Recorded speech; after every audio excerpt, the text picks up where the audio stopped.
What's up? We got a great show tonight. We are doing another personal league podcast tonight.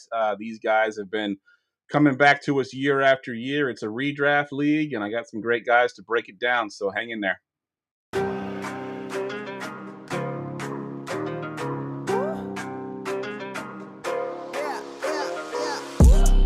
Going for two, kickers are extra, I give them the boot. Ooh, going for two, sit back, relax while I grab me a brew. Ooh, now I'm reclining while putting my time and I'm ready to go.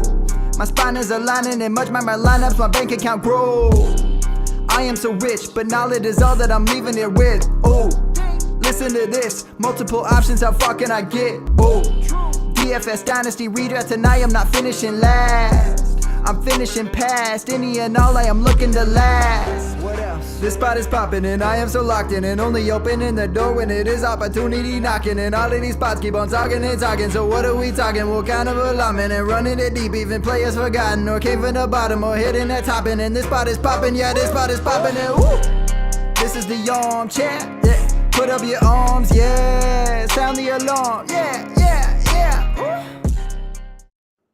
What is going on, and welcome to the Texas Redraft Personal League Podcast. I am your host tonight, Jeff Lambert.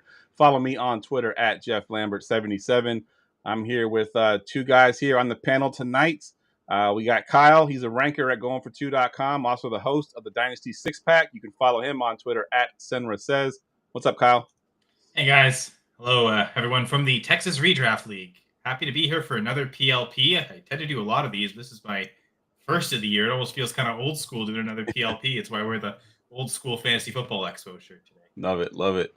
Also joining us tonight, Brian Ford. He's the host of Dynasty Saturday Night Live 5 right here on Going for Two, and also the Dynasty Fever podcast. Follow him at FFJunkie_. What's up, Brian? Hey, how we doing, folks? Happy to be here. And as you can see from my square here, I indeed do mess with Texas. The stars may be big and bright, but I'm here for you. All right. Love it. Love it. All right. So if you're joining us and you don't know what a PLP is, it is essentially a personal league podcast. It is a 1 hour-ish show dedicated to their league. They sent us their rosters. We put them into a spreadsheet. These two gentlemen ranked them from 12 to 1. I ranked them as well. And we came up with a consensus ranking over the three of us. And it's in the order of how we would want to take them over. So basically the teams that we liked personally and how we would build our teams. So yeah, we do that. We break it down and we count them down from 12 to 1 tonight. Some of the guys I see are already in the chat ready to roll. Let's go ahead and get to number 12. Number 12. Number 12 team was ranked as high as 10 and as low as 12, and it is Math is King. And Brian, this is your team to break down here. Yeah, well, first off, we are, of course, examining this team under protest as a history teacher. Math is not king. Yeah, you know, with these redraft leagues especially, there's not a whole heck of a lot of difference between, Team 12 and, the middle of the pack. For me, it's just a matter of how you're allocating resources, roster slots, that kind of thing. So we've got quarterbacks of Baker and Mahomes. We've got Derrick Henry and Trey Benson at running back, as well as Chubb and Jerome Ford. And let's see, we've got Justin Jefferson, Mike Evans, Travis Hunter, with a very solid top 3 wide receivers, with Cooper Kupp, Christian Kirk, and Rashad Bateman to follow. And your tight ends are Kelsey and Freiermuth. It's not terrible. It's not a bad team at all. You've got very solid wide receivers. Your running backs could go really well, or it could go pretty terrible. So I'm a little worried there. It's an area I might want to address. And you're spending too much capital in quarterbacks, whether that was draft picks or keepers or whatever it may be. You don't really need 2 guys this good in a 1 QB redraft league. There's really no need for tight ends. Your tight ends are kind of meh to begin with. There's really no need for 2 in a league like this. So I would figure out some way to raise the floor, the safety, the bottom of that running back group Otherwise, you may be in trouble. You may want to maybe trade one of Baker or Mahomes to do that. They're still an ADP in the top 7 quarterbacks in a lot of platforms, and you've got 12 teams here, so chances are somebody might want one of them. Yeah, that's a good breakdown. And you mentioned the running backs, and I think when we do in a redraft league, essentially it's hard to split the hairs because these teams are all going to be somewhat similar. So the way I split the hairs on this team was the running backs. Nick Chubb, and your backup is what, Trey Benson. We're not even sure if Nick Chubb is the quote unquote starter. I know he's going to probably get the first snap, but is Damian Pierce mixed in there? Is Woody Marks going to be catching passes out of the backfield? Is it a 3-headed monster? And then you got Trey Benson, who is a backup himself, and we don't know what his role is going to be. So it can go really bad. Obviously, you got Derrick Henry. You get a ton of volume. And then you got Travis Hunter, who's kind of a wild card. We still don't really know. We kind of assume he's going to get a full-time role as a wide receiver. But it opens up, when he's playing both sides of the ball, opens them up to a little bit more injury risk, I believe. So a lot of wild cards on this team that kind of, push them down the list for me. If Nick Chubb works out and Travis Hunter, becomes a superstar, your team could be awesome. But like Brian said, I don't know if you need 2 quarterbacks. You got Patrick Mahomes. You're going to start him every week, assumingly, and then you're, except for the bye week, so you can pick up a quarterback on the bye week and go with it. Kyle, I'm curious to your thoughts here, because you had him a little bit higher than me and Brian did. Yeah, so not a unanimous 12 ranking across the board. So for those keeping track of the math, apparently math is king. So at least there's that. I mean, while they're the consensus 12, it's not a unanimous 12. So I hope that makes a difference for some consolation. Yeah, only 4 running backs. And I think, Jeff, you said it, with redraft, we tend to focus more on running backs. This is a half PPR league, if I'm not mistaken. I guess I should have checked that. Yes, it is half PPR. Yeah. Well, good, because I ranked it all based on that. Good thing I did that. Good thing that was the actual settings. But knowing it's redraft, knowing it's half PPR, and knowing quarterback scoring is kind of nerfed a little bit for passing yards being lower than conventional quarterback scoring. It elevates the rushing guys. So right off the bat, Brian, while you're saying they're probably early investments on Mahomes and Baker, this isn't really the format to want either.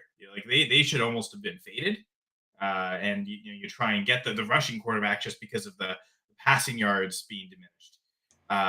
And so I guess 6 points per passing touchdown maybe helps those guys. So I guess there's that the way it balances out. But to your point, one QB, you'd want to maybe take one shot on one of them. Make your bet on who you think will be a top 6 quarterback in fantasy this year. If those are the 2 best guys that aren't being priced with elite prices, makes sense to go for one of them. But 2 of them, yeah, I would definitely look to explore a trade.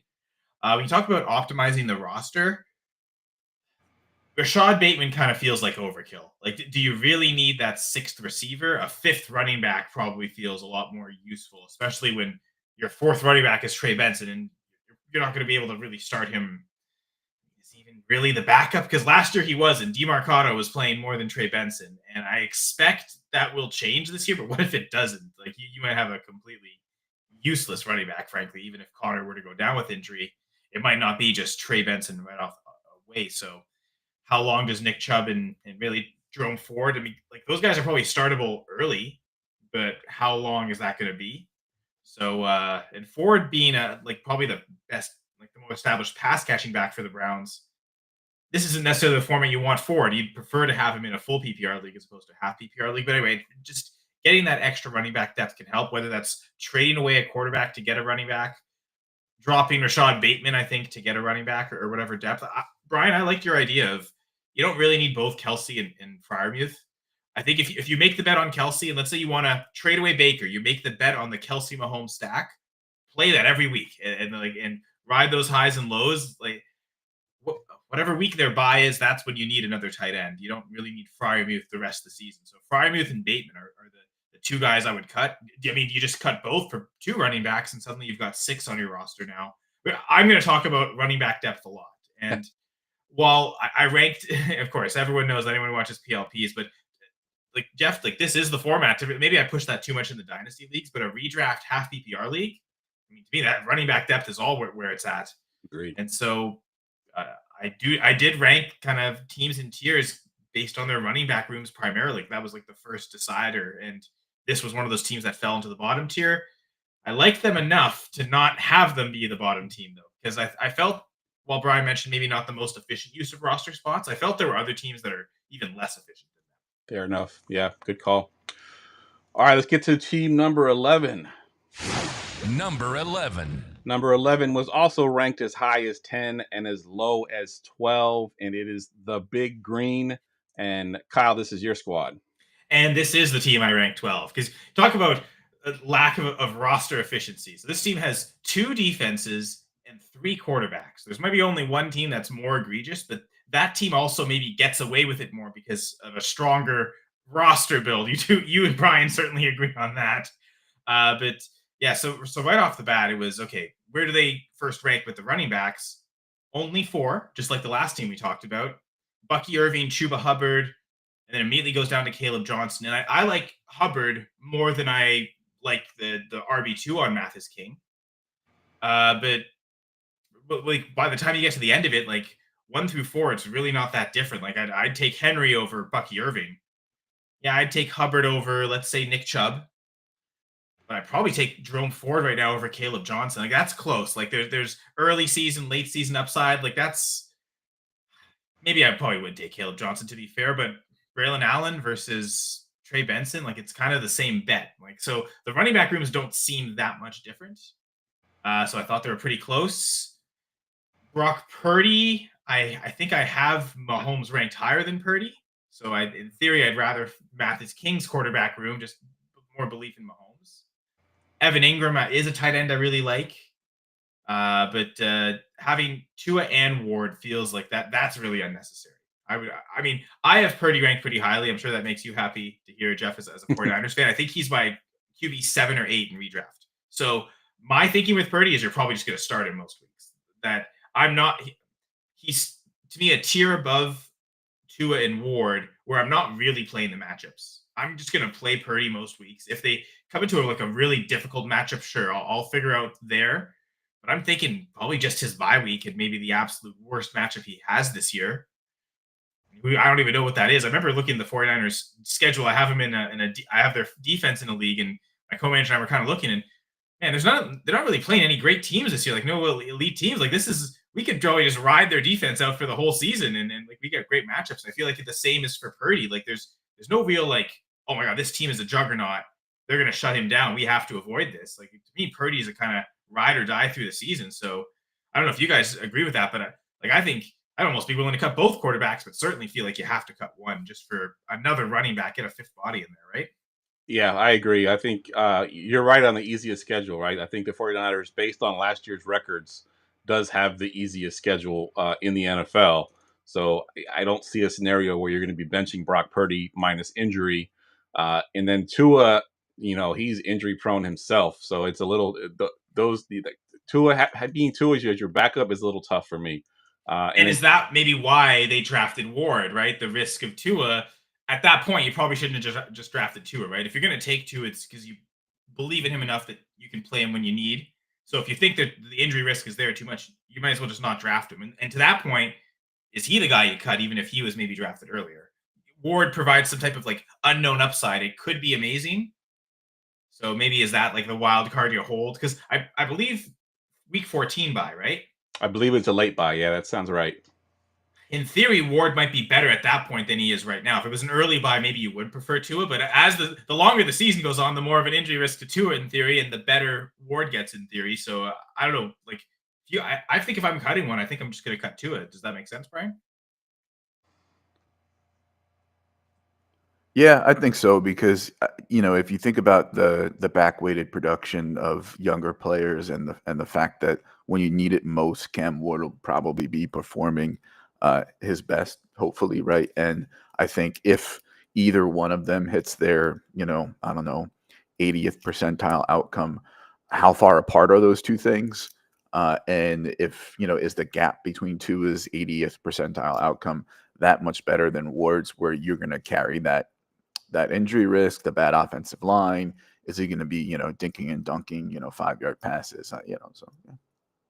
Yeah, and I'm looking at the waiver wire here. I'm just going to name a few names right at the top. I sorted by projected weekly rank, and at the top there is Dylan Johnson from Cleveland. Is he someone that you would add, Kyle, to a team like this, or even Team 12? Oh yeah, Dylan Sampson. I mean, That's what I meant to say. Sorry. He might be Cleveland's lead back for a good chunk of the season. Like, we really don't know how that situation's going. I mean, he should be a must roster player. Definitely would much rather hold him than either Tua or Ward. Two defenses, like that's a big pet peeve for me. And so I definitely rank the teams with multiple kickers or multiple defenses lower. And to me, this team just kind of came out the worst because of that. It's two defenses with horrible week 1 matchups. So I get the idea if you're going to be able to have two defenses to stream the matchups, you're already starting off with Dallas and Baltimore.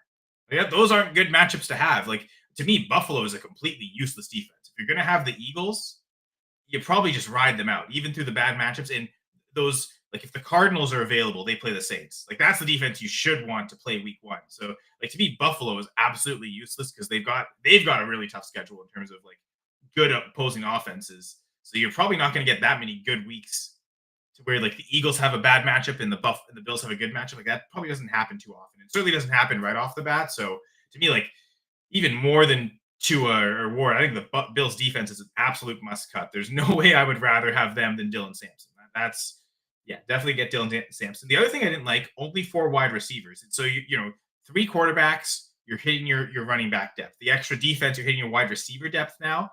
Zay Flowers and DeAndre Hopkins. It almost feels like you have just 3 wide receivers. And I'm actually usually fine rolling with, if you got 3 really good receivers, roll with that. You don't have to have receiver depth. What's the point of Hopkins on this team? An injury to Flowers, perhaps, but I mean, handcuffing your receivers isn't really something I want to do with benches this shallow. So agreed. Evan Ingram's a good enough tight end that most tight ends that are, we talked about Kelsey. I think Ingram's in this range too. If I have that, I don't really want to roster a backup. I really like Jake Ferguson, but I like Everett Ingram so much that I don't want to have Ferguson on this team. So that's almost 4 wasted roster spots. So you talk about lack of roster efficiency. I hemmed and hawed, but ultimately I looked at this team. Yeah, this team is so bad I have to rank them 12. As much as the high end, there's some good players, but I mean, last time we talked about Derrick Henry, that could be a true league winner. There's really no one here. Maybe Bucky takes that next step. Maybe Tyreek recaptures what it used to be. Those are maybe the 2 best candidates, but there's no real smash hammer. This is going to win me the league. So they can't really get away with being this inefficient with so many wasted roster spots. Fair enough. I agree 100%. All right, we're getting to team number 10. Number 10. Number 10 had a pretty big disparity here. We got it ranked as high as 5 and as low as 11. It is Company Man. And Brian, this is your team, and you had him at 11. Maybe it started with the fact that I don't like company men because I'm a shit stirrer. But so you must hate that I'm wearing the going for 2 hat right now. Well, yeah, maybe I make exceptions. It's a good company, right? If it's a good company, you're good. At quarterback, we've got Knicks, JJ McCarthy, and Penix. So apparently, you're just give me the whole 2024 draft class. At running back, we've got Gibbs and Connor. And B-Rob and Najee. When it comes to Gibbs, there's some people that are saying, next year, this time, he's going to be 101, 102, in redraft. So, we're talking about upside through the roof. So, you've got an elite piece there, and I can understand, why somebody would kind of start there and look at this team and see it as better than I did. Again, I don't think there's a huge difference between the tiers in this league, but that's just the way that I see things. I think, you don't need to have those 3 quarterbacks as we've already discussed, right? So, I don't know that I have for me personally, my dynasty rankings go McCarthy, Knicks, and then sort of a big gap and Penix. So, take that for what it's worth. Your backup running backs there with Robinson and Najee, I don't think that's as bad as it might look. You look at that and you're like, ugh, gross. And it is kind of gross, but you know what? One McCaffrey injury away and B-Rob has more value. Najee, okay, fine. He's going to be starting the year, it looks like. And again, he's going to get some carries. But, with only 4 there and, and those being the only 2 past Connor, who's, 30, I like to see the running back room deeper and younger and less fragile.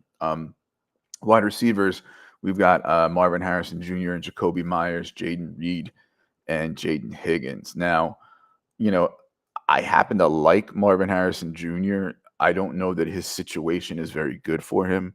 I think he raises Kyler's ceiling more than Kyler helps his floor. And as long as he's there, I think there's really going to be limitations.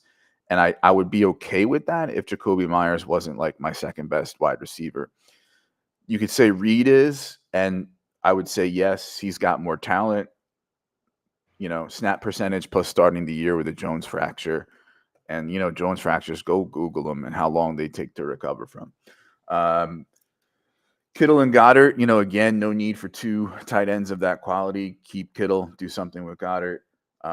Your running backs after Gibbs are, again, kind of meh, especially after Connor.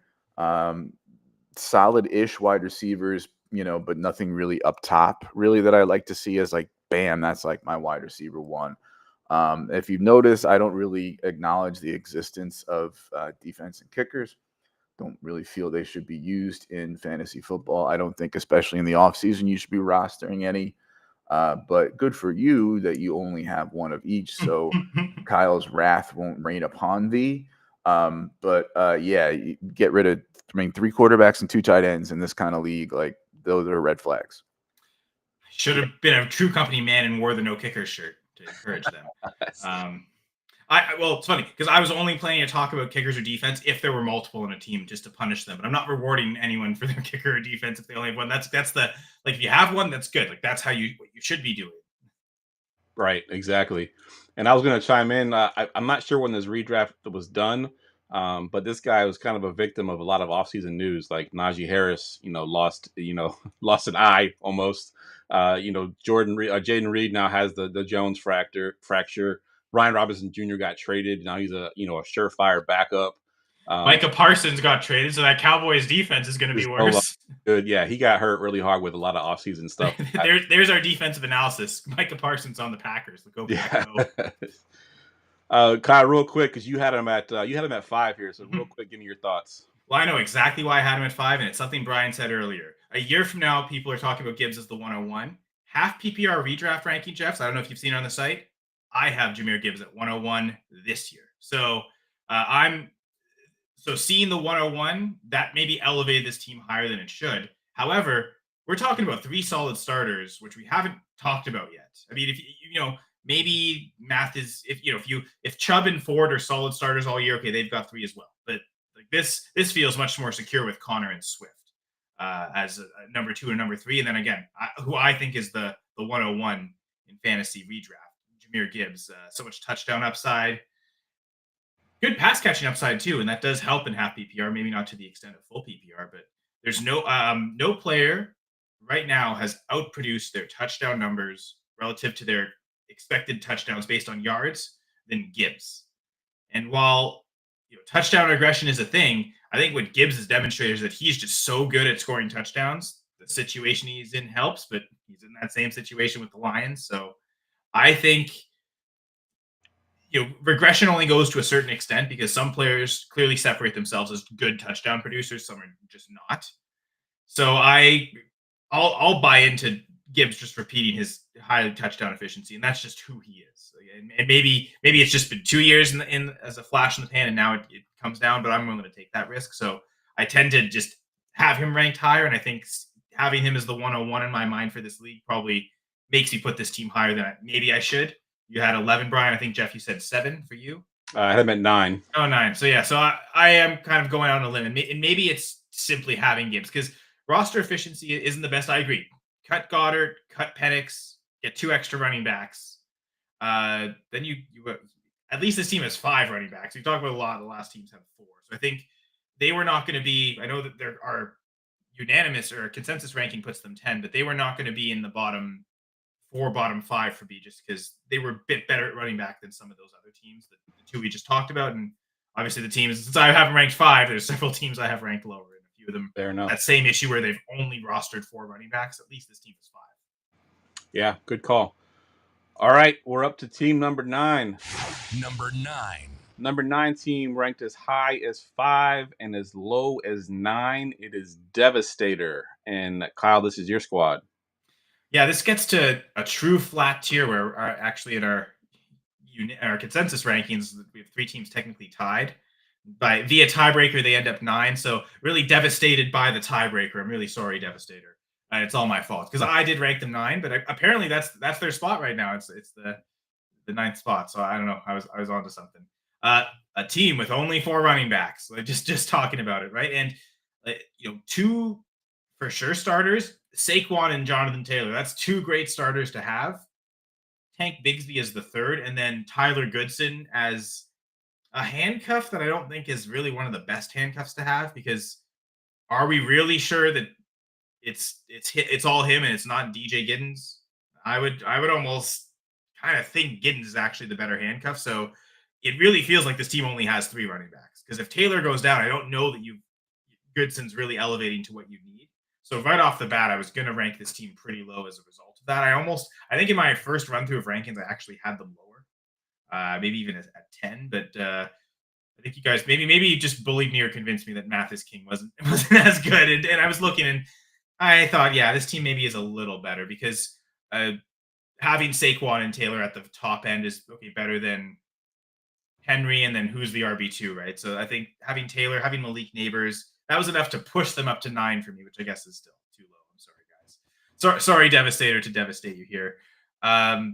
Another team where Andrews is such a good enough tight end. I mean, yeah, the early struggles last year were a thing, but Jamie, who's in the chat room, loves to point out he was in a car accident right just before the season, so he almost washed away that first month and a half. And if you take that out, he's been an incredibly consistent producer the entire rest of his career, including the ending of last season. So I'm willing to believe that more.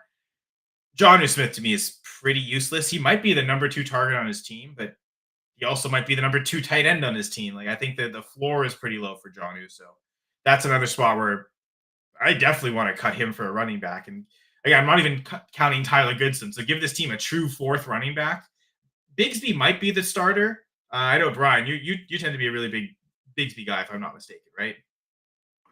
Yeah, but relative to like how he's been thought of prior, I think now he's getting a little too steamy. The coach, I think, is a good sign for him, as far as especially early on getting some early down work. But Tootin, to me, is the most talented back in that backfield, and he's the one to have. So it's like you can't even really rely on Bigsby. I think that could be an ugly committee this year, where we don't know who's the goal line back. We don't know who's the pass catching back. They're all just splitting everything. So it's tough to, on a week to week basis, predict. If they've got clear roles, you can say, okay, they're favored this week, play the goal line back. They'll get more touchdown opportunities. They're underdogs this week, play the pass catching back. But it feels like Jacksonville, like, we really don't know. So it's tough to rely on Bigsby. So I would definitely cut Jonnu Smith and Freiermuth, whatever. Cut both Steelers tight ends, no matter who has them, and get running backs for them. I do like the Dak Pickens stack, because I think this team is deep enough at wide receiver that you can afford to, like, the weeks where you think it's a bad matchup for the Cowboys, you can easily put another wide receiver in place of Pickens and you feel like you're fine. Like, you're not truly losing points. But when you have those weeks where you think they'll go off, like week 1, they play the Eagles. Okay, that's probably a shootout type environment. Even if the Eagles defense is good, I think that's a game where you want to play that stack. But there might be other weeks where you choose to avoid it, and you don't necessarily want to bench Dak, because if we think the defense is bad, maybe every week Dak's the every week starter, but Pickens is the guy where you play him for the stack. Oh, it's a bad matchup. Okay, keep Dak in, but bench Pickens, and you might protect yourself there too. Who is the backup quarterback? Yeah, because I don't trust Caleb Williams very much. Like, I'm pretty anti-Caleb as far as they come. So, like, there's not very many weeks where I'm thinking benching Dak for Caleb, but I think benching Pickens is going to be a lot more. You'll be able to stomach that a lot more easily with the depth of receiver. That being said, I don't love Pittman on this team if you have Taylor. And if, like, let's say you have it right with Goodson, like, you're investing so much in the Colts run game. Why have Pittman? especially as a sixth guy. So if there's any teams, like one team we were talking about only had 4 receivers, right? The team with Hopkins and Flowers. Like, it almost feels like they need that extra receiver. That was Big Green. Do you try and shop Pittman to Big Green? And frankly, for Big Green, that would probably be a smart move too, because you probably don't need Hopkins. I'd much rather have Pickens there as that bench receiver that can come in. You don't need to rely on him every week, but bye weeks or injury, I'm much more willing to rely on Pittman than I would Hopkins. So there maybe I've kind of thought of a creative trade there, but I don't know what you think of the investment assessment. Did I totally devastate this team? Was I totally unfair on them? So I was the highest on this team, and I'll keep it short because I don't want to run 2 hours tonight. But when I look at the redraft league, I always start obviously with the starters, and I looked at the starters and I was like, okay, Dak Prescott, whenever he's healthy, he's putting up plus 4,000 yards, close to 30 touchdowns, a year. Malik Neighbors, I'm super high on. Devonta Smith, Saquon Barkley, Jonathan Taylor, Mark Andrews, George Pickens. There's not really a weakness in the starting lineup where I felt the teams that we ranked below that had at least one starter that I was kind of like, I don't know if I like this guy.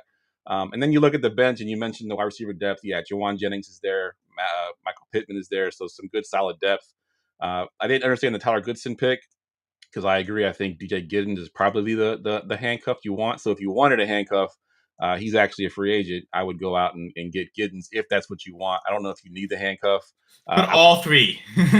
Yeah. You know what? I did that in Scott Fishbowl. I had Jonathan Taylor, but I went Khalil Herbert, DJ Giddens. So there's already, when the first waiver runs, I know my first cut's Khalil Herbert. Maybe I go get Goodson just to ensure that that whole room is handcuffed if you really want to do that.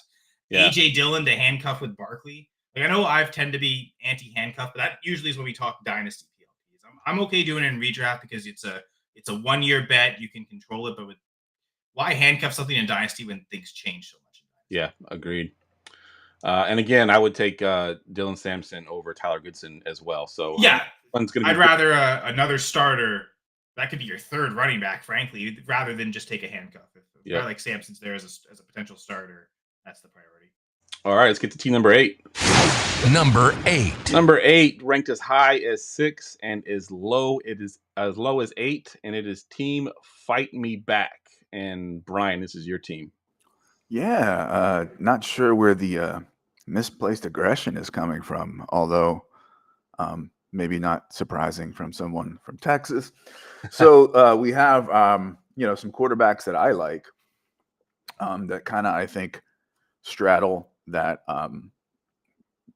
Goldilocks zone maybe for this type of scoring, where they're going to scoot enough that the passing yards scoring won't terribly hurt them, especially Drake May.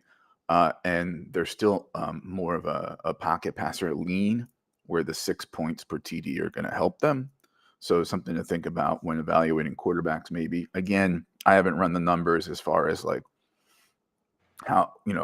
who really benefits from this scoring system, but just, sort of that's just the field that I get. So you got May and Herbert there at quarterback, and kind of like the first team I started with, there's no need to have two that are that good in a league like this. Just something to think about. Your running backs here, we've got Amarian Hampton and RJ Harvey. I'm an RJ Harvey, truther. Like it's me. I'm the guy that's lapping up all the Harvey. So I'm gonna like a team like this, and having that two explosive backs at the top there is good. You've got Mason, who's going to have some standalone value beyond the contingent value of a probably likely Aaron Jones injury at some point. Ramondre Stevenson, especially early on, is going to get some touches, and should there ever be an injury to Hendo, again, his value goes up a little bit. Eckler's kind of same thing. He's going to have a passing role, which is good in half PPR. And should there be an injury to JCM or to C-Rod, again, his snaps will probably increase there in some way or another. And Ollie Gordon really rising up boards as overtaking Jalen Wright as the RB2 there in Miami. And what I like about Ollie Gordon is he's not just a contingent piece, like if HN goes down, because they're very different players.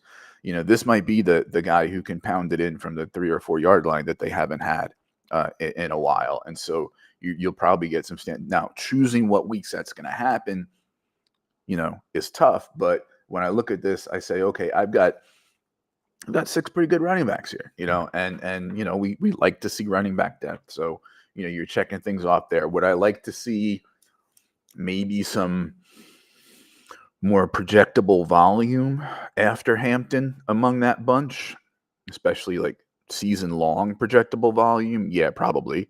But that's gettable, I think, considering the depth that you're dealing from. Your wide receivers, Amon-Ra, Puka, T. Higgins being the top 3 here. I tend to be lower on those first 2 than some other folks are. Mainly just I think their ceilings are limited, but they're solid as hell. They're top. A lot of folks are talking this year how there's essentially like 16 first round eligible picks. Like we have 16 really good picks in fantasy this year, and they're among them, right? And so to have 2 of them on your team, often taken in the top 12, I like to see that. And T, he's gonna be good as well. Debo, you roll the dice there, and that Cliff Kingsbury system, he may have something.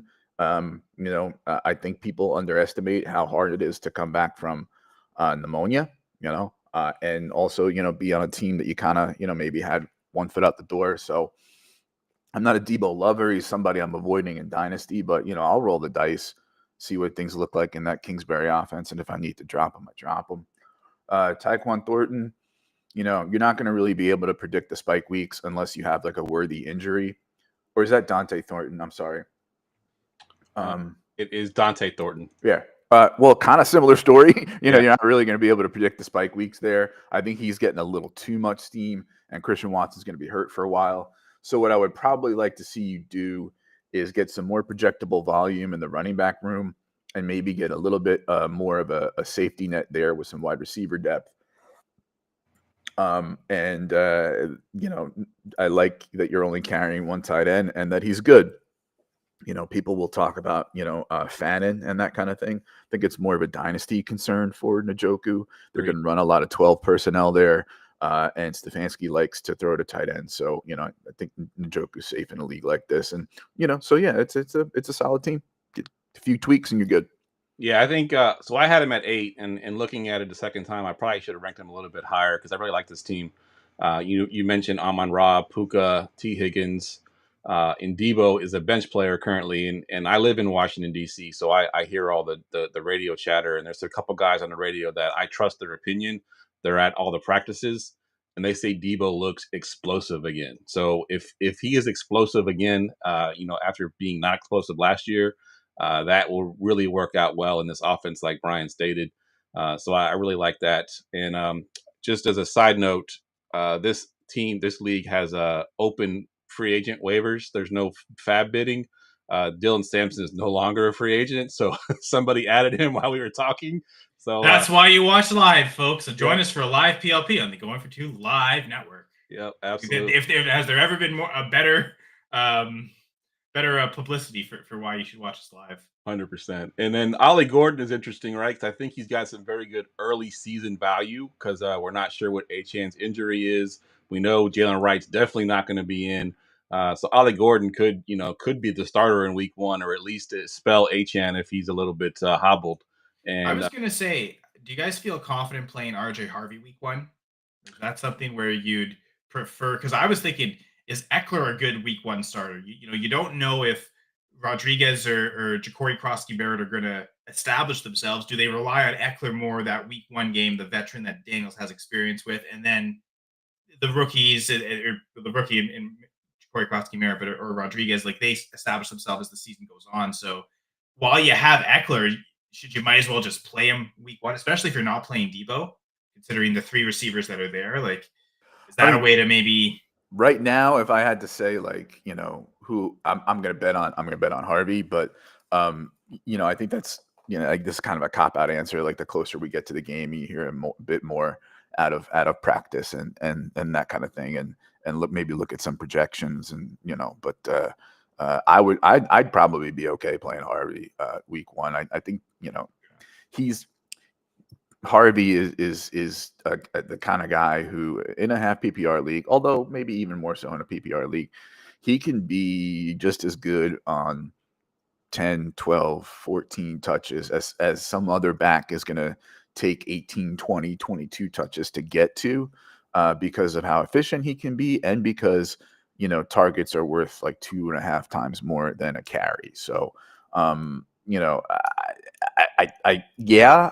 okay with Harvey now in a vacuum, but it's like I'd look closer to the game time. I'd probably be looking at projections and stuff. Jeff, you just said it. If Achan's out, maybe Ollie Gordon is the start week 1. Yeah, go with the other rookie. So yep. And I just wanted to bring up a comment that one of the guys said in the chat here. He's been listening to our analysis for the last 4 years. So this is their 4th year doing a PLP, and we always harp on how many tight ends they draft. So he actually took our advice and only took 1 tight end. So we'll see how it turns out for him. So it looks like JJ Cowan is Team Fight Back. And I guess just to mention this, that Team Fight Back named after a recently deceased football coach from college. And that coach's favorite phrase during workout was fight me back.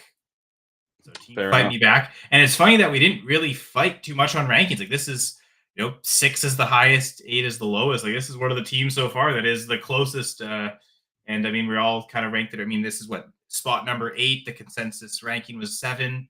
So this is, I think we were pretty in agreement on this team, to be honest. Yeah. Speaking of closest ranks, this 7. Number 7. Number 7 team has the biggest disparity I think I may have ever seen in any of these PLPs, especially in a redraft. Kyle had them at number 1 as the highest team, and I had them at number 11. Brian had him at 9. He's a little bit higher than me. And I wanted to make sure Kyle got this team as his team, and it is Super Mario Cristoballin. Kyle, take it away.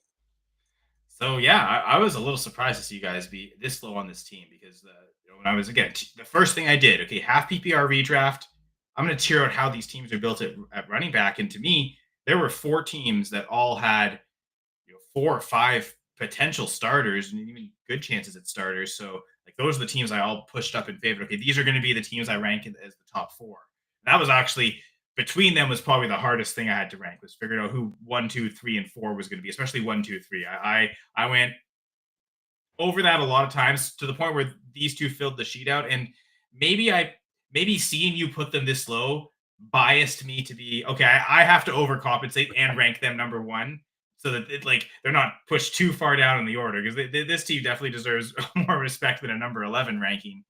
So Bijan Robinson, if it's not Gibbs, Bijan is probably the guy I'm putting as the 101 in this league. So again, in both those instances, I'm seeing those players and knowing that they're the top of the draft board. Am I putting too much weight in that? Maybe. I guess you guys would say so. Man, how many times have Brian and I debated Ken Walker?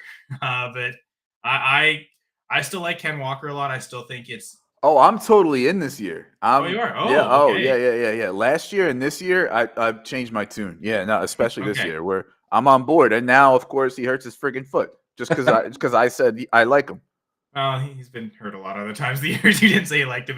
But to me, Bijan, Ken Walker, David Montgomery, those are 3 starters you can rely on a lot of weeks.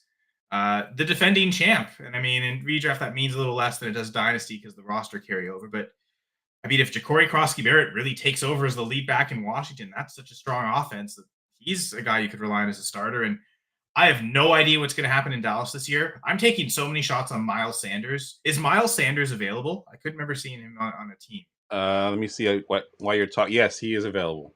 That's, other than Dylan Sampson, he's the one guy that maybe stands out to me. It's going to be regularly available. That Kareem Hunt's another one. Those are the guys that, now that Sampson's gone and we're talking about depth running back, to me, Miles Sanders right now is a priority add, just in the sense that who knows who the lead back in Dallas is. Yes, it's Javonte Williams on the depth chart, but when they get to games, if he's not efficient, is it someone else?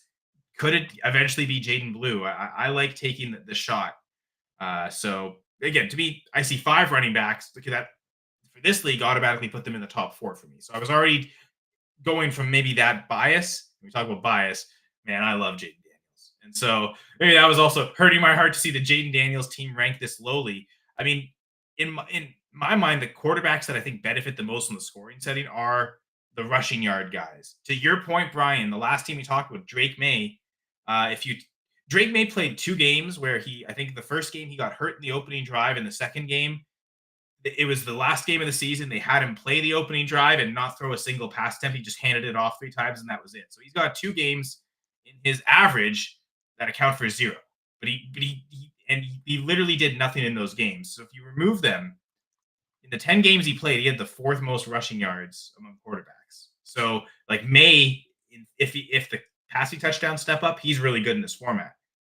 But Jaden and Lamar Jackson, those are the true difference makers, I think, in this format. So that kind of elevated it. I thought, okay, you've got deep running back, you've got potentially the QB1. Like those are 2 things that really elevated for me. The things that maybe I was thinking of putting a different team number 1 instead of this was I almost said Brandon Rice. That would have been horrible. Rashee Rice and Brandon Ayuk on the same team. Definitely better than having Brandon Rice, but that is a less than ideal situation that you're already down to like 3 wide receivers almost right off the bat. I really, I know you're a 49ers fan, Jeff, but I'm almost viewing Ayuk as a complete 0 this year. Like you can't rely on him. So I would cut him just for another running back or even just a different wide receiver and build depth at that position. I like having Rice on a team, but not with a Godwin or an Addison or an Ayuk, where you already know you're if they're both missing time, you already feel like, man, I'm holding 2 empty roster spots for a few weeks. So that's the one the reason I would maybe detract from this team is just having Rashee Rice and Brandon Ayuk. Yeah, that was kind of the biggest attractor for me, is that I think both of them are wasted picks, because Rashee Rice is definitely not playing until at least week 7. Brandon Ayuk, I'm with you. I think he is, even when he finally does, get off the PUP list or whatever, I don't think he's still not ready. And it's a chance that he misses the entire season. So I dinged him for those 2 picks. I felt like those were just, bad picks. Looking at it a second time, 11 might have been a little bit too rough, because they do have some really good starters. Jaden Daniels, Lad McConkey, you mentioned Bijan. His flex position, David Montgomery, who's going to be super solid. So maybe I was a little bit too hard on him. But I think the 2 receivers that you took there, Ayuk and Rice, I don't know if you could drop Rice. I think Ayuk probably could be dropped, but Rice would, obviously be picked up immediately. But yeah, I think if you can stomach one roster spot where you're holding on Rice for the upside. If he comes back and plays like he did last year, that's probably worth however many weeks you're missing, because those weeks where you get him at the end, the output is going to be so strong that he might help you win weeks. So whereas Ayuk coming off the torn ACL, like you said, Jeff, even when he's back, I don't think he's producing like peak Ayuk. So I think Rice is worth the upside, but not Ayuk. So I would definitely cut Ayuk. But I think I'm holding Rice. It's just, I hate having both. That's the one thing. agreed. Now, you take 2 roster spots on tight ends. This might be one of the teams where I agree with it the most, because it's season complementary. I'm probably starting Zach Ertz from the get-go. Let's see if he still has it, what he had with Jaden Daniels last year, all that touchdown connection, just a lot of catches. I'm going to play that and see, and I'll let Tyler Warren show me that he's worth starting. And once the season goes on, I imagine those games are going to hit more for Warren. I suppose the one reason you might play Warren is for Daniel Jones, so maybe you do start Warren off the get-go with Jones starting right away. But I'd probably play with Ertz early and thinking the last half of the season, that's where I'm going to play Tyler Warren. And I think I can kind of build a tight end 1 for the whole season with 2 guys. And I think this is maybe one of the few teams where it really does justify having 2 tight ends. Yeah, I agree 100%. Now, I think the last thing with wide receiver depth, I don't mind, again, Rice, because you got Ladd and Sutton, and you feel like you can start those guys most weeks. So during these weeks where Rice isn't there, you feel like I'm not really losing much if those 2 are scoring really well. Fair point. So those are all the reasons I went number 1. Again, maybe it was the bias of seeing you guys too low. Maybe it's just my love for Jaden Daniels is too strong. There could be some things working against it, but I objectively thought they probably should have at the worst been the number 3 team. Yeah, and this again, going back to what we said at the beginning of the show, redraft is tough, right? There's no teams rebuilding like in a dynasty league. There's no team tanking and trying to get draft picks. So everyone is legitimately in the race, and they could potentially win the whole thing, because that's how the rosters are built to start off. So it's tough. Sometimes you're just comparing side by side, splitting hairs, and I pushed this team probably a little bit farther down than I should have. All right, we've reached the halfway point. Number 6. Number 6 team ranked as high as 6 and as low as 8. it is DBT Kirkwood. Brian, this is your squad. Yeah, I mean, I ranked them 8, and the last team, I had ranked 6, and they were 8. Like, we're starting to enter the area where they were really, for me at least, hard to pick from. So you've got Hurts and Fields at quarterback. You've got CMC and Kamara at running back. CMC, right? So last year I say there's no way that a 28-year-old running back is going to repeat that much, health, use, production, that kind of thing, volume. Now, I'm not victory lapping, bilateral Achilles tendonitis, but there's a reason why like we didn't like it. Now he's 29 and has bilateral, Achilles tendonitis, and now he's entering this year. But if he's on the field, he very well could be, the top player in all of fantasy. So it's like, how much are you willing to bet on that? You're betting on it, and you're going to ride that out. If he tanks, then your year is going to be tough to recover. Kamara, he's going to get volume. He's kind of dusty and inefficient, but he's going to get volume. Tracy and Scadaboo, don't recommend having 2 backs on the same team. They have slightly complementary maybe pieces. I keep Scadaboo because over the course of the year, he's got a better chance to take over the backfield. But again, we're looking at only 4 running backs here. Drake London, DJ Moore, your top 2 wide receivers. I'm down on DJ Moore this year. So to me, you really only have Drake London. Shaheed, Roman Wilson, Sterling Shepard, Calvin Austin, Shaheed I like, but the rest, and Sam Laporta, solid tight end. If you're going to have, a tight end in a 1 tight end league, having Laporta as your tight end is not the bad tight end to have. So speaking of the scoring, one other thing that we haven't talked about is the yardage bonus, right? So it's 6 yards, 6 points for TD.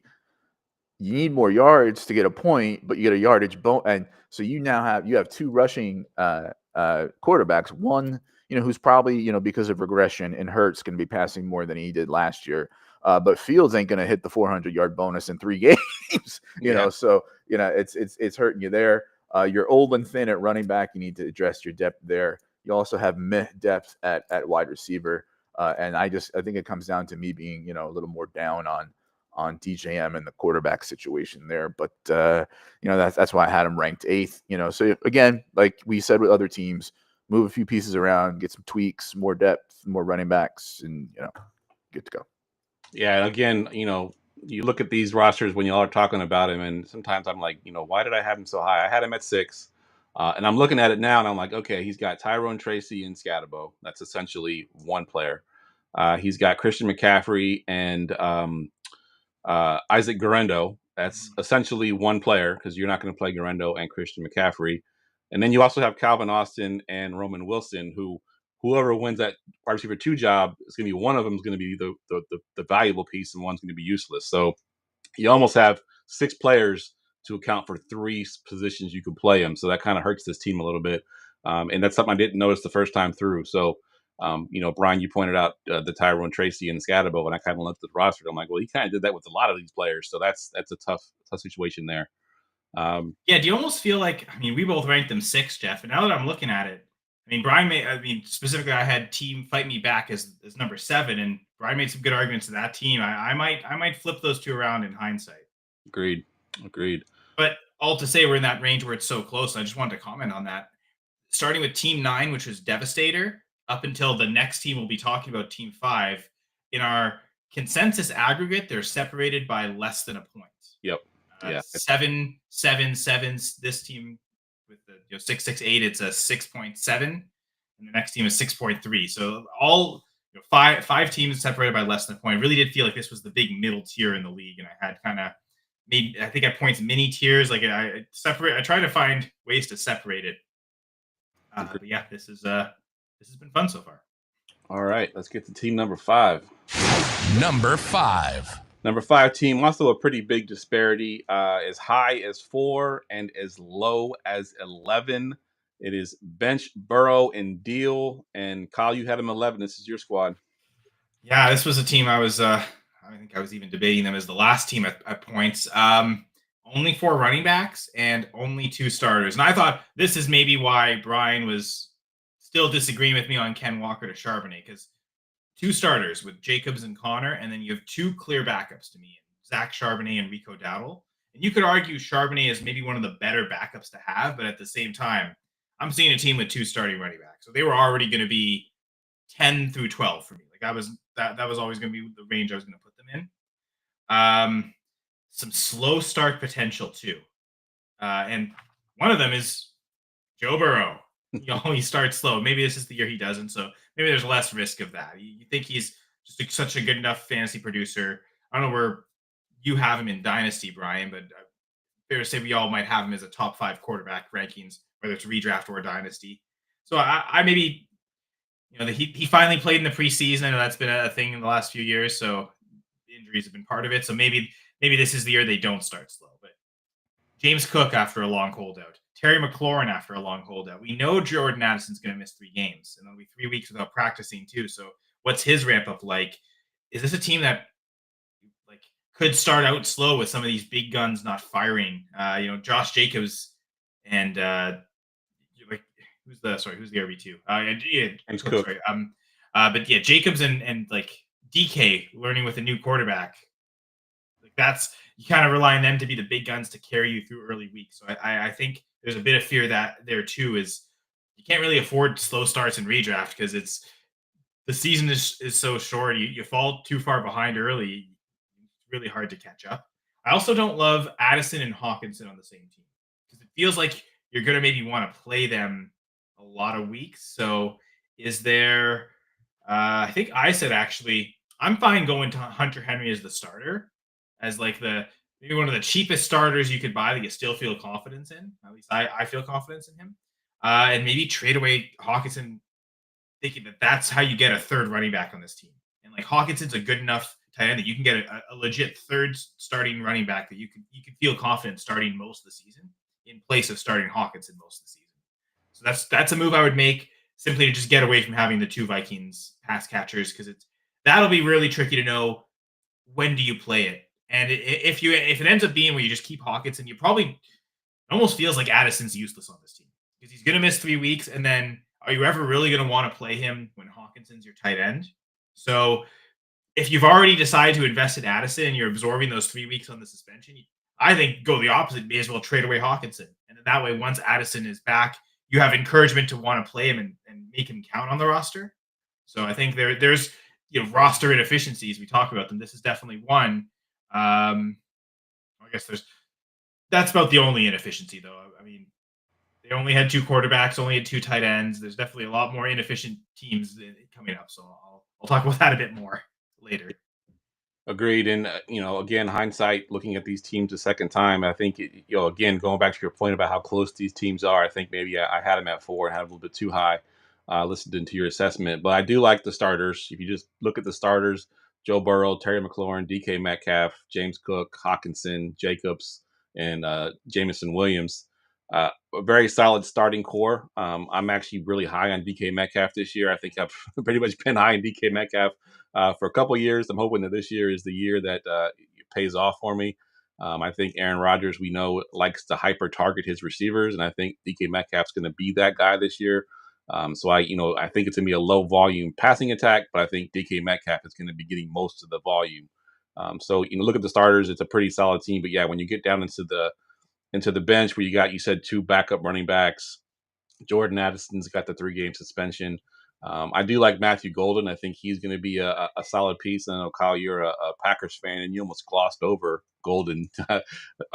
Yeah, I mean, I didn't even really mention Metcalf, and I just double checked my rankings. He's my wide receiver 15 in redraft, so you and I are lockstep on him for sure, Jeff.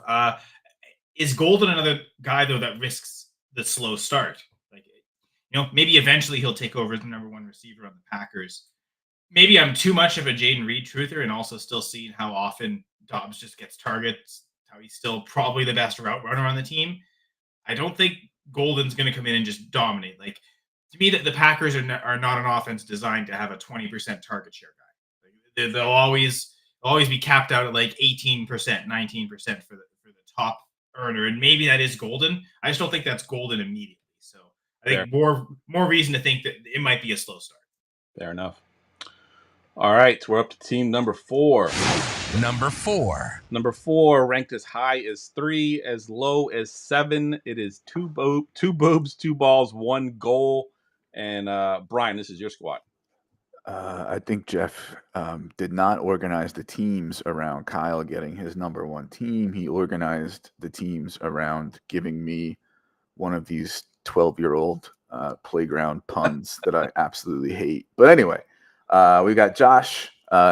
He is Daddy Allen at quarterback, followed up by Jared Goff. Brees and Hendo at running back. I tend to be a little more optimistic about Brees than most this year, and I am the world's foremost Hendo truther. I don't like to whip my dick out and measure, but he was my rookie RB2 from back in January. The whole way, never stopped. So I do like him a lot. Pacheco, Spears, and Tootin, could be worse as far as your back three in a running back room.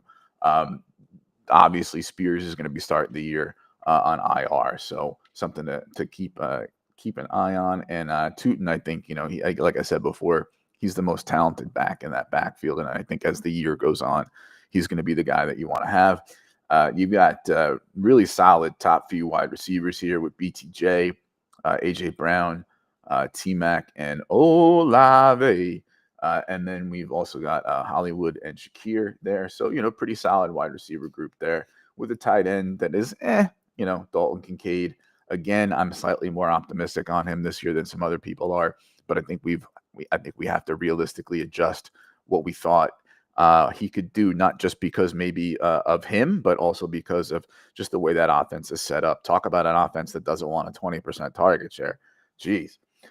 So, you've got an elite quarterback and a very good running back group. You've got a very good wide receiver group. The last couple are kind of, maybe, you can improve on Hollywood and Shakir, or at least, maybe even cut one of them like Shakir because of that offense. It seems like maybe you're a Bills fan with the triple here, with the Allen and Shakir and Kincaid. But I would probably get rid of Shakir, because then you have a really good 5 wide receivers, and you can address something else like running back there. And again, like a lot of these teams, no need to have 2 quarterbacks that good, although Goff is starting to get in the situation where he's not a starter in a 12-teamer. So maybe even you cut him and say, okay, if Josh gets hurt or bye week, I stream a guy.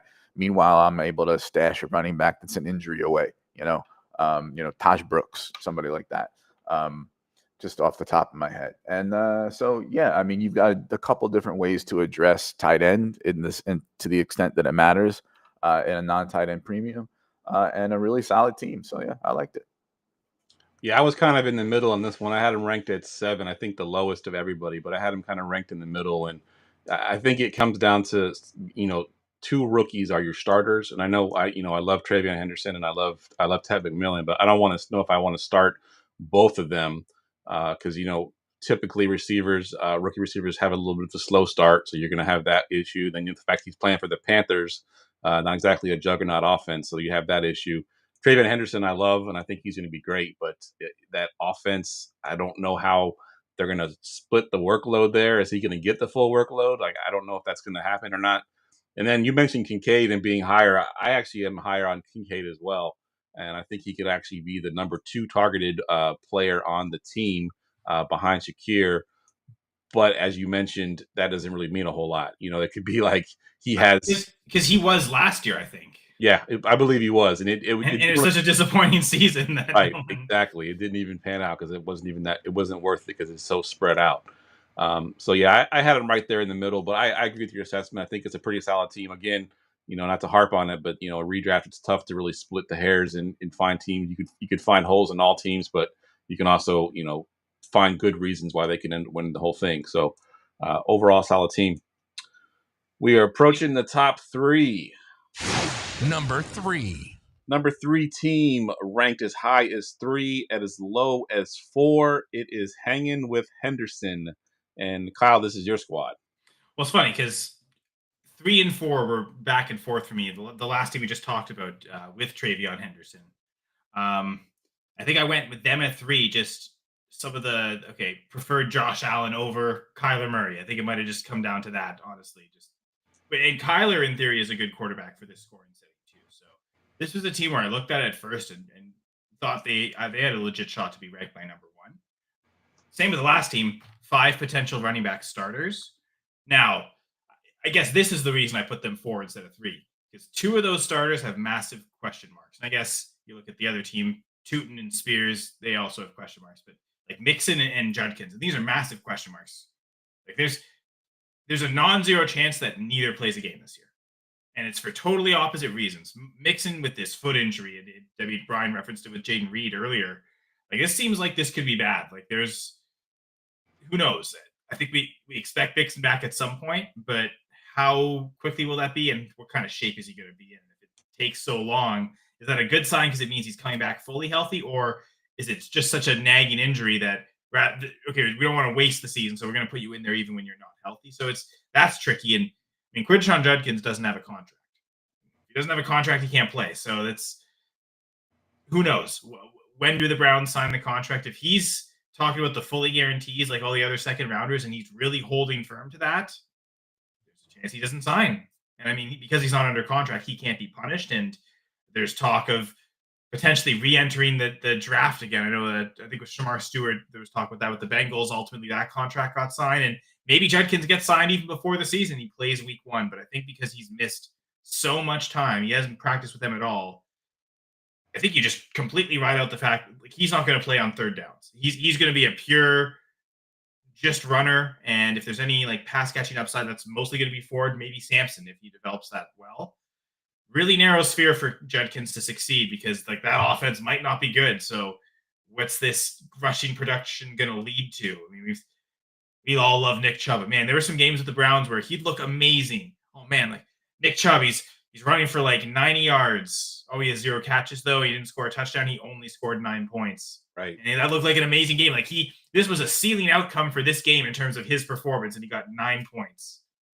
And like Judkins, I think he's good. I don't think he's Nick Chubb good though. So that there's certainly the athleticism is appealing, but 2 massive question marks.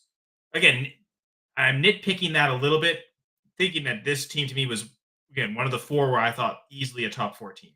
I kind of made that clear tier break, top 4 of rest of the league. So once I was in that top 4, I figured out the rest of the league first and then really hammered down who I put 1 through 4. And I just thought, I like the McBride Murray stack, but that feels like a stack where you're forced to play it because there's, I don't really want to play Stafford over Murray that much given the scoring settings, the nerfing of the passing yards, and because Kyren Williams, who I love, is still there. I also don't know that Stafford has massive touchdown ceiling in his outcome to take advantage of the 6-point passing touchdown. So very rarely going to play Stafford. So I feel like if you're playing Kyler every week, you're definitely playing McBride every week. So that's a stack where you have to ride the highs and lows, as opposed to say the Pickens Dak stack where you can pick and choose when you play George Pickens. This really feels like you can't. You just and that's fine because I think they both are potential top 5 options at their position. McBride certainly tight end 1 is in his outcome, so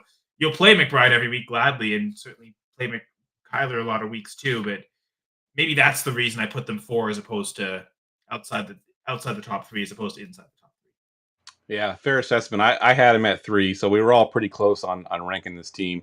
Solid starters, right? Kyler Murray, Xavier Worthy, obviously has gained some value now that the Rashee Rice thing is settled. Calvin Ridley, I think, is going to get a ton of volume. It's not going to be great volume, but it's going to be volume.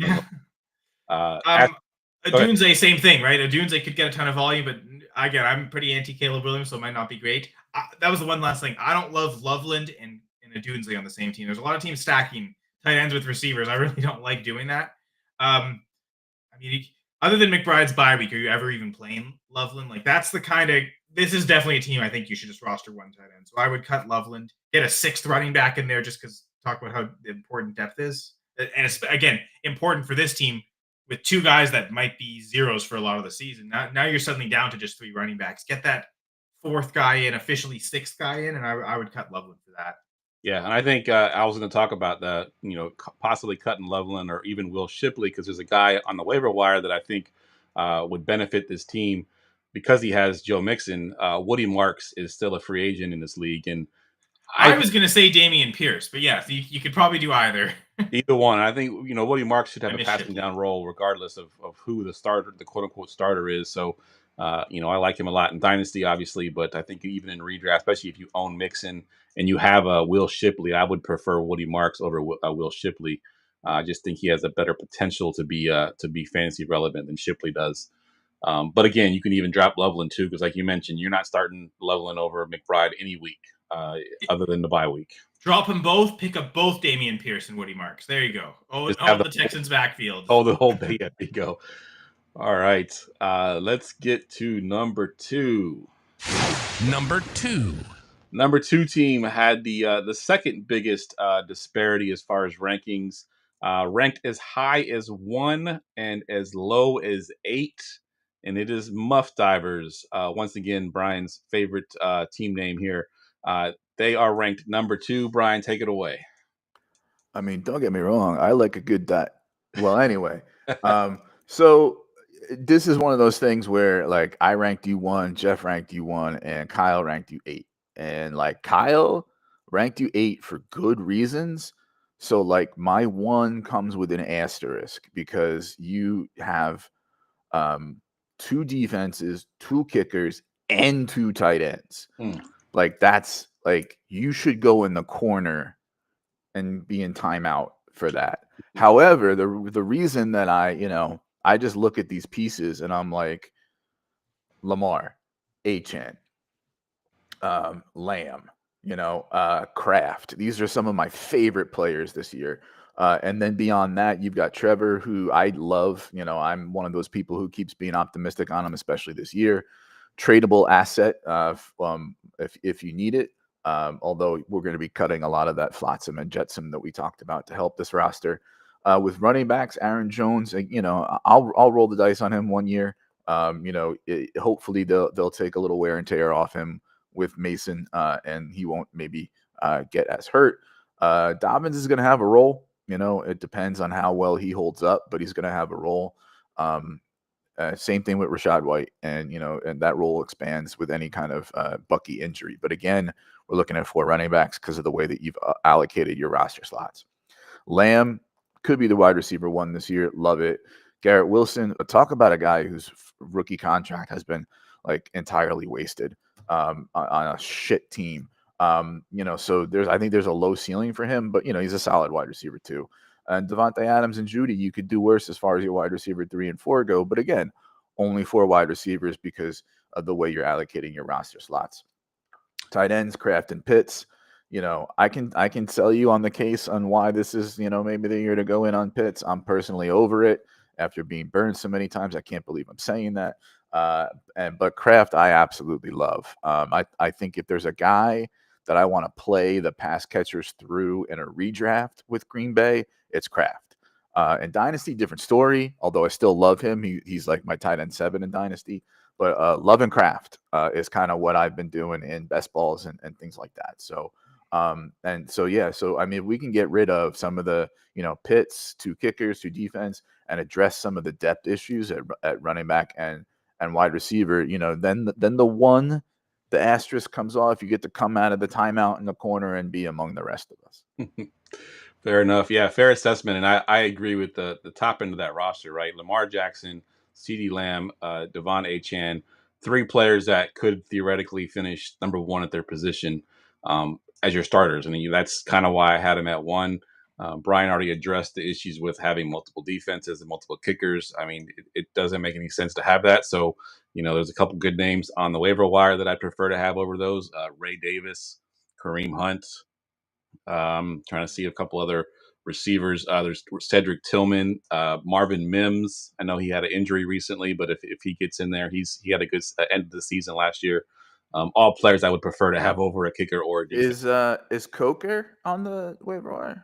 Let's see. Let me type in his name because Yahoo's got some. Yes, he is on there as well. So I know, Brian, you're a cokehead. So yeah. So I'm starting to be converted to that, but I actually don't mind only having 4 wide receivers because they're all 4 are amazing. Like you could, as long as they all stay healthy, you never need a 5th guy, right? Like I guess I didn't check all the bye weeks if someone doubled up, but even then you only have to start 2. Like unless 3 guys have the same bye week, you're probably pretty good with that core 4 I would definitely focus on, again, cut the extra kicker, cut the extra defense, pick up 2 extra running backs. You have 6 suddenly on the roster. That's one of the deeper teams in the league. It's as simple as that with some of these teams. I don't mind the 2 tight ends because I don't have much faith in Kraft. 2 years ago, Musgrave was clearly over Kraft. When they were both rookies, Musgrave was on the field a lot more. Kraft only got targeted whenever Musgrave was hurt. Last year, it completely flipped. And it flipped initially because of an injury. Musgrave got hurt really early in the season. It was the Kraft show all the way. And then once Musgrave came back early, they just too much momentum. They didn't stop it. But now that we go through a whole training camp, if they look at them objectively and say, we view these guys as equals, is it a 50-50 timeshare for snaps? I'm not convinced Kraft is just running away with all the snaps like he did last year. So I'm against consensus completely on Kraft. I just talked about it on Dynasty Six Pack. He was my preseason sell, because if we get to week 1 and they play 50% of the snaps each and Kraft has 2 targets, this Dynasty 7 value right now, you might not get again. This might be the time if you have Kraft to sell him and get Dynasty tight end 7, because Brian, there's a lot of people that rank him there right now. And how many of those people are still going to rank him there if he has 2 or 3 disappointing weeks to start the season? So if you want to actualize something on Kraft, now's the time. So I wouldn't be so quick to cut Pitts just in case maybe Kraft's the cut and you actually ride Pitts through the season. I don't think I've ever been more excited to draft Kyle Pitts. I still have 0, but this is the year where, because he's finally, everyone hates him enough that he's finally cheap enough that it's a good value price now. And if he does nothing, well, you finally didn't invest much in it to get Pitts. So this in theory is the year where I'd finally be in on Pitts.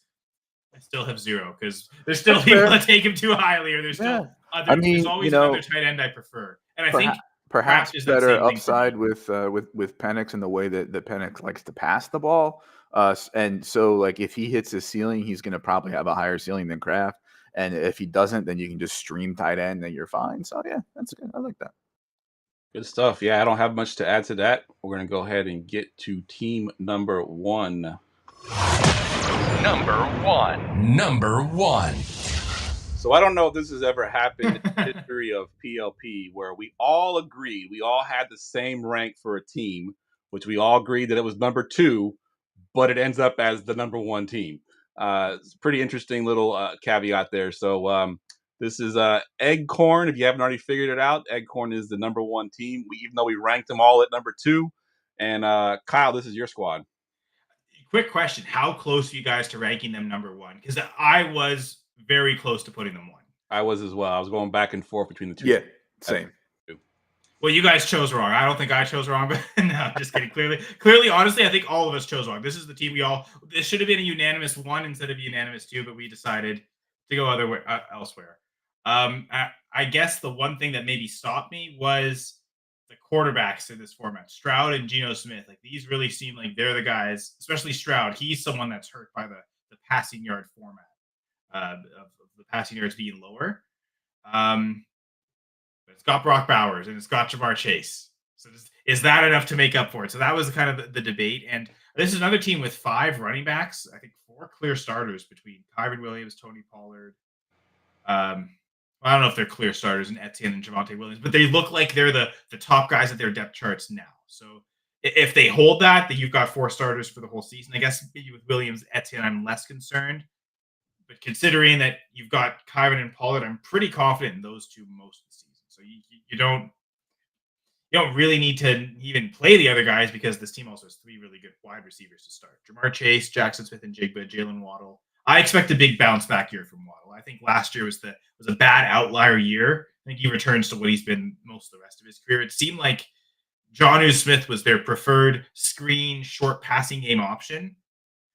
I mean, is Darren Waller Darren Waller doesn't provide that same yards after the catch that Jonnu did. So for that role this year, I actually think it goes back to Waddle. That's probably the guy they want in that role of what earned a lot of targets last year in Jonnu Smith. So I like the way they probably don't need to play a third running back too many weeks. It's got Keon Coleman, so I'm sure that's the reason Jeff put them in. Yeah. But you got 5 running backs. You got maybe probably what I would guess is the tight end 1 and the wide receiver 1. Like that's a lot of ingredients for me to want to rank them number one. I think just the difference in quarterback, and that's almost what put them at 3 for me, going Josh Allen and Jaden Daniels ahead of them. Ultimately, I like this running back room enough with Kyron Williams leading it more than the team being led by Breece Hall, and that's why I put them 2. But yeah, I think I love that they only rostered one tight end. I almost put them number 1 just for that reason. It's the number 1 tight end. I kind of like the situation though with Geno Smith. Like, to me, like the Geno Brock Bauer stack is one where, okay, the shootout type matchups for the Raiders, doesn't matter what happens to Stroud, you play Geno because you're making that bet with Bowers anyway, as I guess in this case probably the 2nd round pick. You've already made a high investment in Bowers. You may as well play Geno those weeks where you think it's really gonna boom for you, and the rest of the year where you don't see those situations, okay, play Stroud and hope he bounces back. But I do like the QB situation, considering they probably didn't invest much. But that was just enough to hold them out of the number 1 spot for me, seeing Jaden Daniels on the team that I put number 1. Yeah, fair enough. And it's a fair assessment, too, with the quarterback, because you're right. He probably waited on quarterback and then stacked the rest of his positions. You got Jackson Smith and Jigba. That's how you get Jamar Chase and Bowers and Kyron. You still have all this solid team everywhere. It's because you wait so long on quarterback, and that's the smart thing to do in one QB league. So part of me also wanted to reward this team for just smart team building, right? Like, this is a team that I didn't feel like wasted a roster spot. If you're going to go, like, this is a strong team to have 2 QBs. Like some other teams, no, like Brian, you were talking earlier. You don't want 2 early guys with Mayfield and Mahomes, but you want 2 late guys where it barely costs you anything in Stroud and Geno. Agreed. Anything you want to chime in here, Brian, with the team that we got number 1? Well, I think one overarching point is I've seen a little more stacking in this league than we usually see in the past, especially in redraft leagues. Once you get outside of DFS and best ball, I think stacking becomes less important, like a lot less important. I don't know that it's not an advantage, right? It's fewer things you have to get right, essentially. But I think on a week-to-week managed basis, I think it matters less. So don't get too obsessed with that. The other thing is galaxy brain take here, right? Greg Dulcich just got signed to the practice squad of Miami, right? He flashed in 2022 before Sean Payton got to Denver. He's athletic. He's only 25. His tight end competition on Miami is Darren Waller, Julian Hill, and Tanner Connor. He's not much of a blocker, but neither is Waller, especially and even if they are, Waller's more of like a downfield, like almost wide receiver type, not what Dulcich likes. If there's anybody who's fit to be like that area of the field where Jonnu succeeded that isn't, a Waddle or Tyreek or an HN, maybe it's Greg Dulcich. Now, he's not going to matter in a league like this until like late in the year when he starts to spike and he's on the waiver wire. But just something I was thinking through today, and I wanted to put it out there because I didn't get a chance to. Well, and I just mentioned Waddle in that role, so it actually is a good team to talk about. Yeah. Are you concerned at all with Waddle, Brian? I'm back in. It's like if he stays out of the blue tent, his per route numbers over his career they're just. I love him. I love Waddle. He's so talented. Let's do it. Yeah, 100%. And I think, we like Igbuka, like the talent, but I think it's too much to put on him to just assume he's going to constantly produce. If he is, all the better. You've got maybe a tough decision to make on a week-to-week basis. But the way this team's set up, it does feel like they're probably going to start Waddle a lot of weeks. I think I'm fine with it. I think that's again, ideally with a half PPR league, you'd love to flex running backs, but if again the Etienne Williams, the Cowboys, Jaguars, if there's no clear like guy you want and it's really being split between 3 guys the whole way, then yeah, it's probably better to just play Waddle on those weeks. Fair enough. All right, that wraps up the podcast. I want to thank y'all once again. This is your 4th year doing that. Really appreciate y'all, doing that, and I hope y'all appreciate the breakdown. I think we got it at an hour and a half, so I think that's pretty good. I want to thank Brian and Kyle for coming on tonight and helping me break down this league. Any parting words? We'll go around the horn here. Brian, we'll go to you first. Find me at ffjunkie_. Me and Josh, we do a Saturday podcast here about Dynasty sometimes. It's going to be, very irregular and periodic this year. Probably like every few weeks, we'll do a check-in and do our list of 5 about, checking in how dynasty season is going. So more like a quarterly kind of thing, I think is what the vibe is going to be. So yeah, check it out, 7:30 Eastern on Saturday nights sometimes. All right, good stuff, Kyle. Yeah, so I guess 4 straight years of the Texas Redraft League. So we're going for 2 times 2 to make those 4. And that's why math is king. Even though we didn't rank that team as king, almost basically the exact opposite. The janitor. Super appreciative of anyone who supports us through the PLPs. That's very great.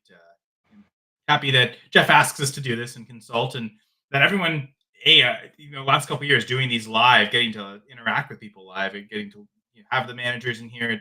That's great. It's great validation for us to know that people are watching and that we're doing this for a purpose. And I mean, Dylan Sampson's already been picked up, so we know they're listening to us for the advice.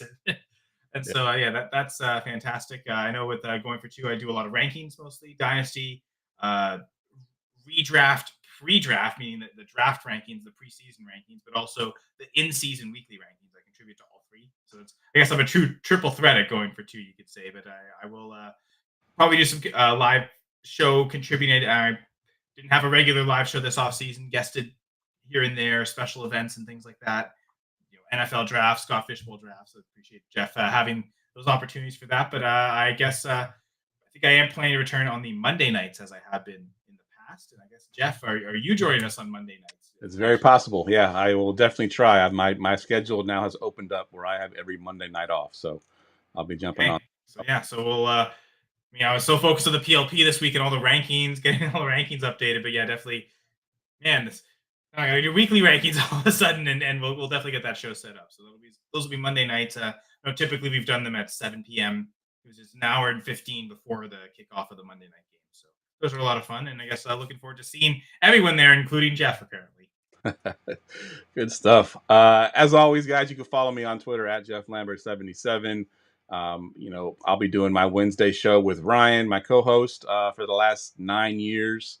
We'll be doing, redraft / dynasty, a little bit of everything. And then my Friday show, we do DFS. So if you're into DFS, Tim and Gerson are coming back again this year. Tim, though, had some exciting news in the offseason. He's having a baby, so we don't know how long he'll be able to be on the show. So, whenever that happens, we'll figure it out. But yeah, definitely Wednesday nights at 9:30 and Friday nights at 10:30 Eastern Standard Time, if y'all want to check us out. For Brian, for Kyle, I'm Jeff, and we will see y'all next year.